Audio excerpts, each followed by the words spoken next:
The God state is the moment your inner world stops taking orders from the outside world. It is the state where you are no longer unconsciously controlled by someone's tone, a delay, a rejection, a number in your bank account, or the mood of the room. You still feel things. You still notice what is happening, but you stop becoming what happens to you. And once you enter that state, something changes in the way you move through life. You react less. You observe more. You stop feeding every trigger with your attention. You stop allowing old emotional patterns to make decisions for you. That is what we are going to explore in this video. Why most people spend their lives reacting without realizing it. What neuroscience, psychology, and consciousness studies can tell us about that pattern, music, and why learning to observe your own mind may be one of the most important shifts you can make. Because the difference is subtle. Most people believe freedom means controlling what happens around them. Music, but the deeper form of freedom begins when what happens around you can no longer automatically control what happens within you. And that is where the God state really begins. What makes this difficult is that reaction does not usually feel like reaction. It feels like truth. When someone ignores you, the body does not say an old emotional pattern has been activated. Music, it says something is wrong. When a plan fails, the mind does not calmly identify uncertainty. It produces a conclusion. Music, this always happens to me. I knew it would go wrong. Maybe I, music, am not capable of this. The reaction arrives dressed as a reality.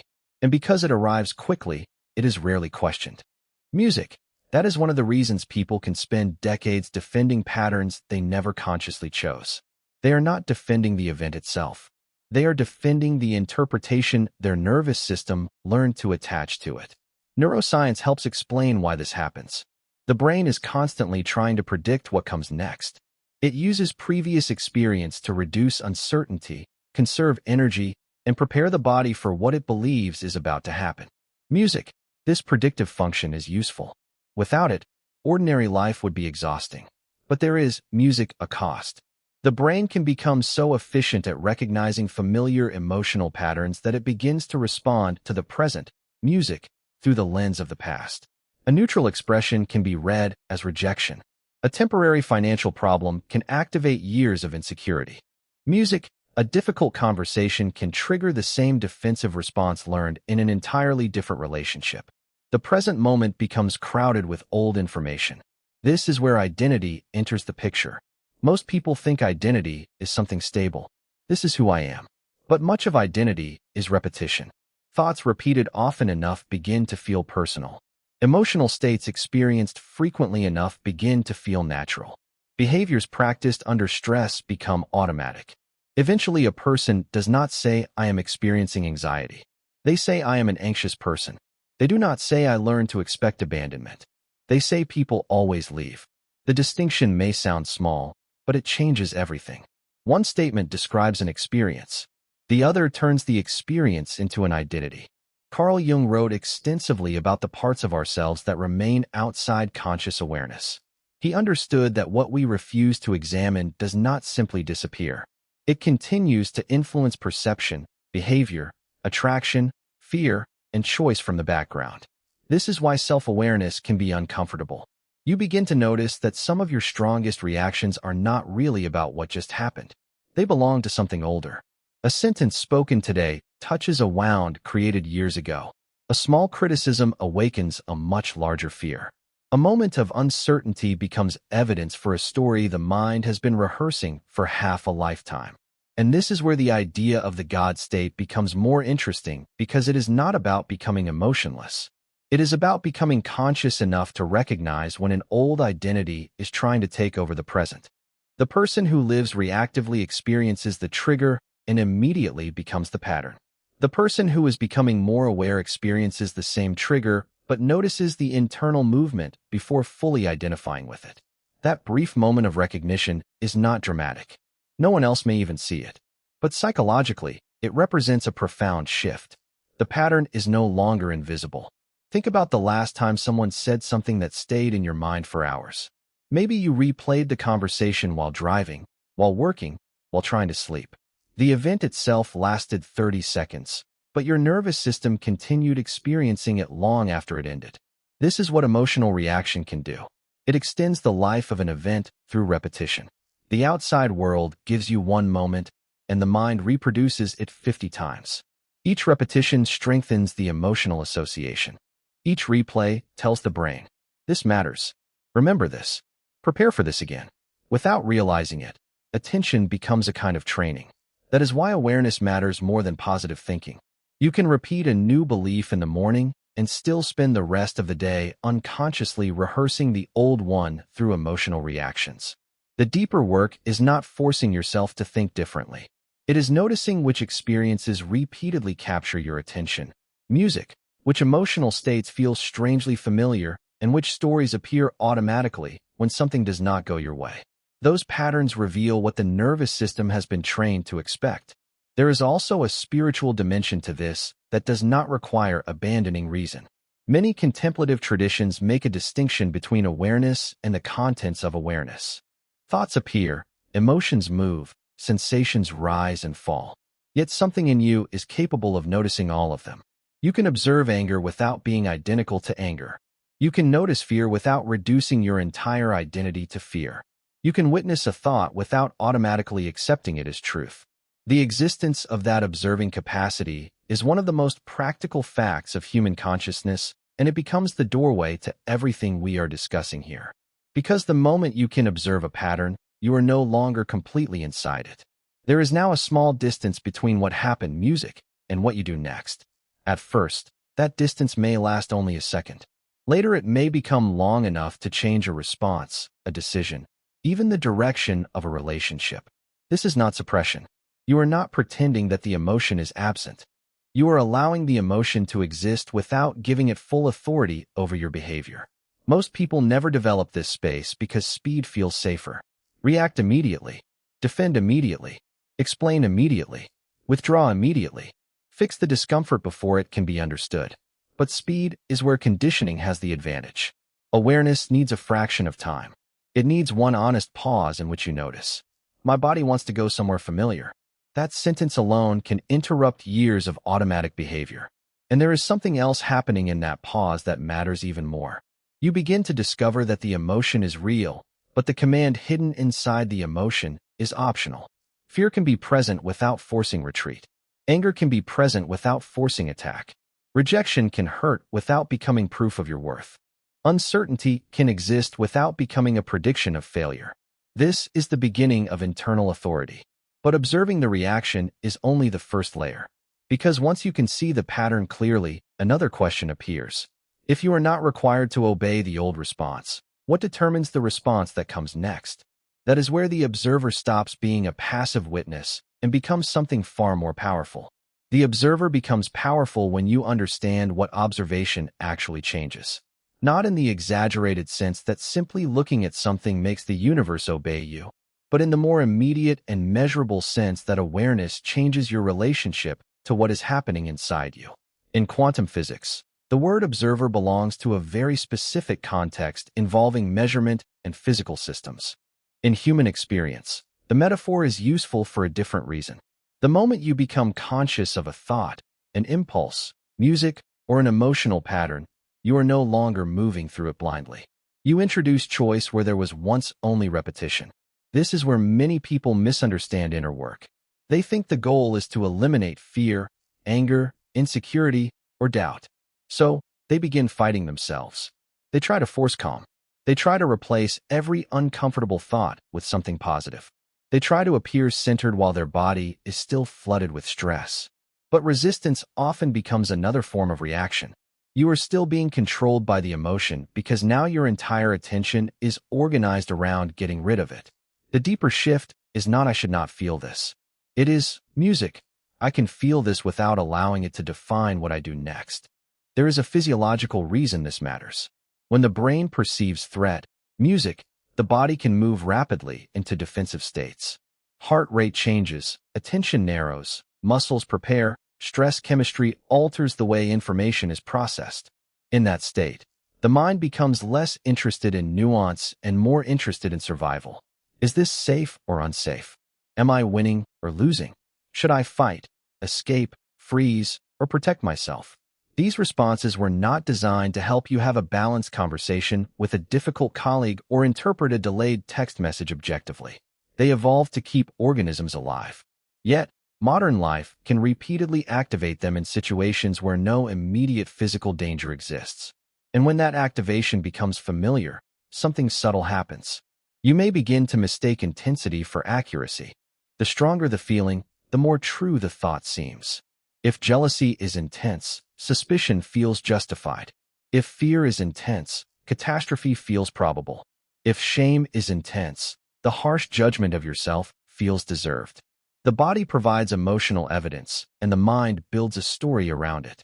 This is one of the reasons reactive thinking can be so convincing. The story and the chemistry reinforce each other. Now, notice what happens when awareness enters the process. You receive the same stimulus, but instead of immediately following the interpretation, you become curious about it. Why did that affect me so strongly? What am I assuming right now? Is this response proportional to what actually happened? These are not intellectual tricks. They create a small interruption in the feedback loop between sensation, interpretation, and behavior. The nervous system may still be activated, but consciousness is no longer completely fused with the activation. This is also where neuroplasticity becomes relevant. The brain changes through repeated experience. Neural pathways that are used often become more efficient, while new patterns require repetition before they begin to feel natural. Music. That means awareness by itself is not the end of the process. Seeing the old response gives you an opening, but what you practice inside that opening matters. Music. If every trigger eventually ends with the same behavior, the old pathway remains dominant. If you begin choosing a different response consistently, you are giving the brain new information about what is possible. Consider someone who has learned to defend themselves whenever they feel misunderstood. The pattern may be so fast that they interrupt, raise their voice, explain too much, or attack before the other person has finished speaking. Later, they may regret it. But regret does not automatically rewrite the pattern. The next trigger often produces the same sequence. Now imagine that person learning to recognize the first physical signal. Pressure in the chest, heat in the face, the urge to speak immediately. Instead of suppressing it, they wait. They listen for 10 more seconds. They ask one question before defending themselves. That may sound small, but the nervous system has just encountered a different ending to a familiar beginning. This is how identity begins to loosen, not through declarations, but through evidence. You begin to show yourself that you are capable of responding differently. The old belief may have been, I cannot control myself when I am angry. But after enough moments of conscious interruption, music, the brain receives contradictory data. Perhaps anger is not the problem. Perhaps automatic obedience to anger was the problem. That distinction changes the entire conversation you have with yourself. Spiritual traditions approach this from another angle. They often describe suffering as identification, confusing the passing contents of consciousness with the deeper awareness in which those contents appear. A thought appears and becomes me. A fear appears and becomes my future. A painful memory appears and becomes my identity. The practice of witnessing does not deny any of these experiences. It simply refuses to make them absolute. This is why the God state should not be understood as a fantasy of becoming invulnerable. It is not a superior human being floating above ordinary emotion. It is almost the opposite.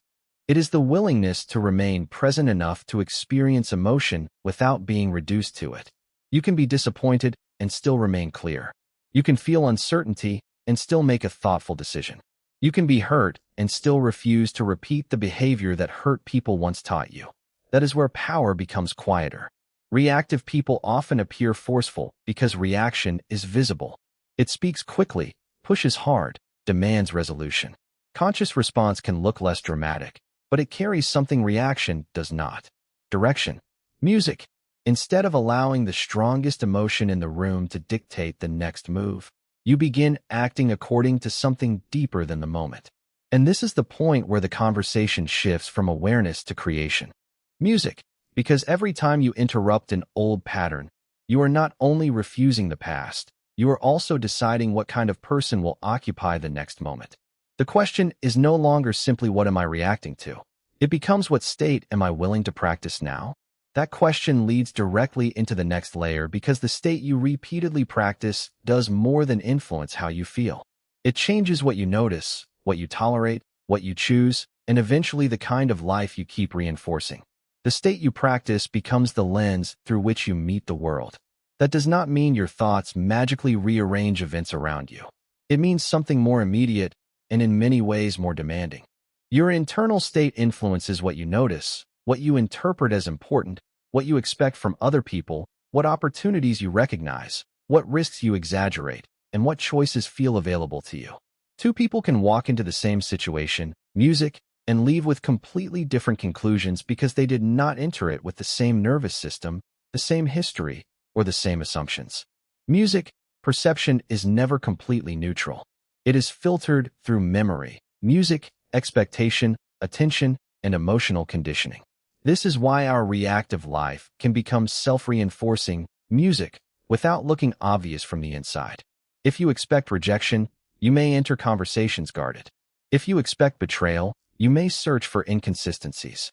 If you expect failure, you may delay action until certainty appears. Then the consequences of those behaviors seem to confirm the original belief. The guarded conversation feels cold. The suspicious mind finds something to question. Music, the delayed action produces fewer opportunities. What began as an internal expectation slowly shapes external behavior, and the music result returns as evidence. People often call this fate because they cannot see the sequence that created it. Psychology has explored versions of this through concepts such as confirmation bias, attentional bias, learned expectations, and self-fulfilling processes. Spiritual traditions have often expressed a similar insight in different language. The state from which you live affects the world you are able to experience. The language changes, but the practical question remains the same. What are you repeatedly bringing into the moment before the moment has had a chance to speak for itself? This is where the idea of identity becomes even more important. You do not merely respond to events. You respond from a version of yourself. The person who believes they must prove their worth handles criticism differently from the person who no longer organizes their identity around approval. The person who believes scarcity is always near makes different decisions from the person who has learned to tolerate uncertainty without collapsing into panic. The person who expects abandonment often hears distance where another person might simply hear silence. The event, music, matters, but the identity meeting the event matters too. Most people try to change their lives by changing individual decisions while leaving the identity underneath those decisions untouched. They tell themselves to be more confident, more disciplined, more patient, more open. But the old internal structure remains in place. So every new behavior feels temporary. Music, it requires force. Eventually fatigue appears, and the familiar pattern returns. This is not because change is impossible. It is because behavior is often downstream from deeper expectations about who you are, what the world is like, and what you believe is safe. The God state begins to make sense when you stop treating identity as a fixed object and start seeing it as a repeated relationship with your own thoughts, emotions, and choices. You are not required to obey every version of yourself that has existed before this moment. Some identities were built for protection. Some formed during periods of uncertainty. Music, some developed when you had fewer options, less information, or less emotional capacity than you have now. They may have served a purpose once. That does not mean they deserve permanent authority. There is a quiet grief in realizing this because sometimes the patterns that hurt you were also the patterns that helped you survive. Hypervigilance may have once kept you alert in an unpredictable environment. Emotional distance may have protected you from disappointment. Perfectionism may have earned approval. Control may have created a sense of safety when life felt unstable. When you begin loosening these patterns, part of you may resist, not because the old identity is good, music, but because it is familiar. The nervous system often prefers a known discomfort to an unknown possibility. That is why real change can feel wrong before it feels natural. A person who has always explained themselves may feel guilty when they stop. Someone who has always solved everyone else's problems may feel selfish when they set a boundary. A person accustomed to urgency may interpret calm as laziness. Music, someone who has lived in emotional chaos may initially experience stability as emptiness. Music, the new state is not always immediately pleasant. Sometimes it simply feels unfamiliar. This is where repetition matters. Every time you respond from the new state, You create another piece of evidence that the old identity is no longer the only available one. You do not need a dramatic breakthrough. You need enough consistent moments in which the nervous system learns, I can survive this without returning to the old pattern. The person who once needed immediate reassurance learns to sit with uncertainty for an hour. The person who reacted to criticism learns to ask whether there is anything useful inside it. The person who always anticipated the worst learns to distinguish preparation from fear. These are not glamorous changes, but they alter the architecture of a life. There is another reason this matters. Your state affects not only how you interpret the world, but how other people experience you. Music, a regulated person, changes the emotional temperature of a conversation. Someone who no longer reacts to every provocation becomes harder to manipulate.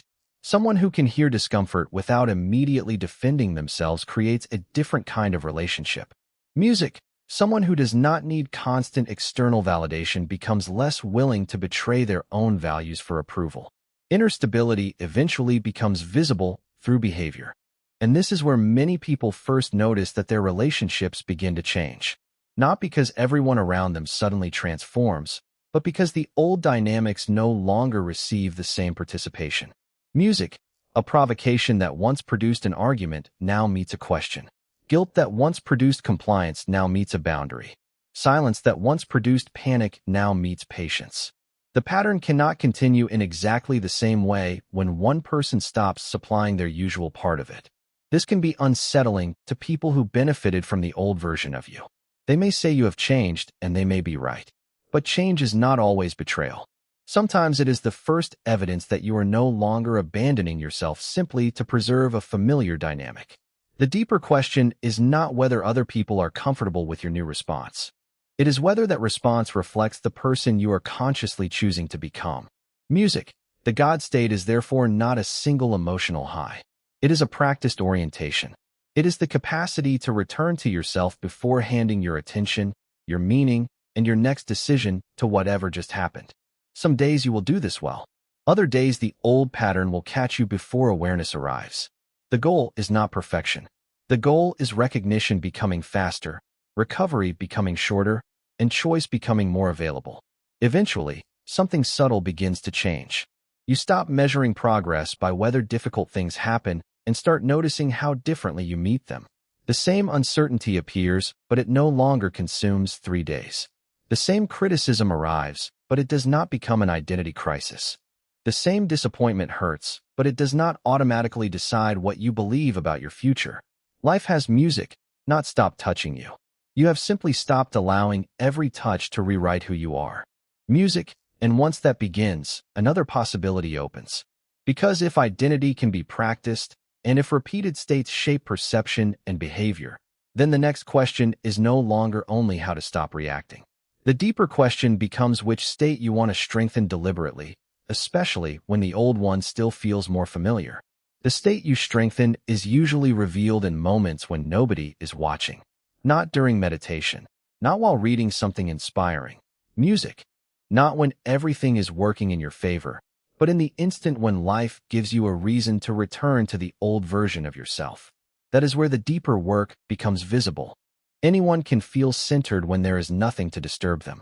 The real question is what happens when the familiar trigger appears and your body prepares the same old response before your conscious mind has caught up. Do you immediately hand the moment back to habit? Or can you remain present long enough to notice that the urge to react is not the same thing as a command? This matters because the nervous system learns from repetition, but it also learns from interruption. Music, every time a familiar trigger appears, and you complete the familiar response, the pattern is reinforced. The brain receives confirmation that this is still the route to take. But when the trigger appears and the ending changes, something different is recorded. You are not erasing the past. You are giving the system new evidence. The argument, music, begins, but you do not raise your voice. The uncertainty arrives, music, but you do not immediately search for reassurance. Someone withdraws, but you do not chase them to relieve the discomfort. You notice the impulse, allow the sensation to exist, music, and refuse to let urgency decide for you. This is where a practical shift can begin. The next time you feel yourself being pulled into a reaction, Do not start by asking how to get rid of the feeling. Ask a quieter question. What state is trying to take control of me right now? Maybe music is fear. Maybe defensiveness. Maybe the need to prove something. Maybe an old feeling of being overlooked. Give it a name without turning it into an identity. Music. Then ask, if I did not have to obey this state, who would I be in the next 60 seconds? Not for the rest of your life. Not forever. Just for the next minute. That makes the shift small enough for the nervous system to experience rather than merely understand. You may discover that the response is surprisingly ordinary. Breathe before answering. Leave the room without slamming the door. Read the message again tomorrow. Ask for clarification instead of assuming intention. Feel disappointed without turning disappointment into prophecy. Sometimes the most important change in consciousness looks almost invisible from the outside. There is no dramatic revelation. There is simply a person who used to react in 5 seconds and now waits 20. But inside those 15 seconds, an entire identity can begin to lose its grip. The reason this works is that awareness alone does not create transformation. Awareness followed by a different experience does. You can recognize a pattern for years and still repeat it.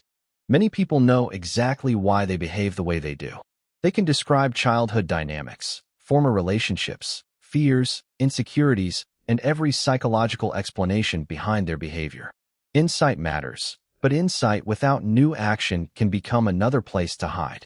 At some point, understanding the pattern must become an encounter with a new possibility. This is especially important for people who have spent years becoming highly functional, music, while remaining internally reactive. From the outside, they may appear composed, successful, responsible, even strong. But internally, their state is still being dictated by approval, control, performance, comparison, or fear of losing what they have built. Reaction is not always loud. Sometimes it looks like overwork. Sometimes it looks like checking the phone 20 times. Sometimes it looks like rehearsing conversations that have not happened. Sometimes it looks like saying yes because the possibility of disappointing someone feels unbearable. A quiet life can still contain a very loud nervous system, and perhaps you recognize some of that in yourself. You may have reached an age where you are no longer interested in winning every argument or explaining yourself to everyone. You have seen enough to know that being right does not always bring peace, and that forcing outcomes often carries a cost that only becomes visible later. There comes a point when the question changes. It is no music. Longer, how do I get everyone to understand me? It becomes, why does their misunderstanding have so much power over my state? That is a harder question, but it can lead somewhere much more useful. This is why entering the God state is not about creating a personality that never reacts. That would only produce another performance. The shift is learning to recognize the moment you are about to abandon your center in exchange for immediate emotional relief. You see the temptation, you feel the music, pull, and sometimes you still react, but increasingly there are moments when you do not. Those moments begin accumulating, and over time, they become a different way of inhabiting yourself. If this is the shift you are choosing, write one simple sentence in the comments.